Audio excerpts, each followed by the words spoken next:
जितना हम लोग बोलेंगे वो कम पड़ जाएगा। कहते हैं कि वो चांदनी रात याद आती है।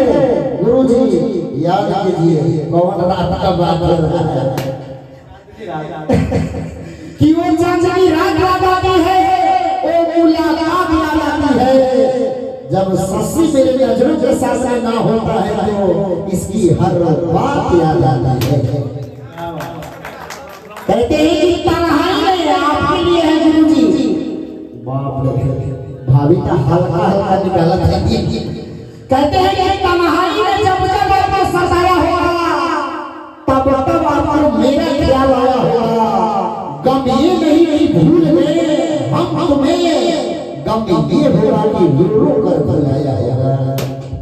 काश ये जालिम दुनिया में होती, रब का दिल चिर बनाए ना होते, ना हम आपसे बातें करते, न मोहब्बत होती, जिंदगी जो अपनी थी वो पराई न होती।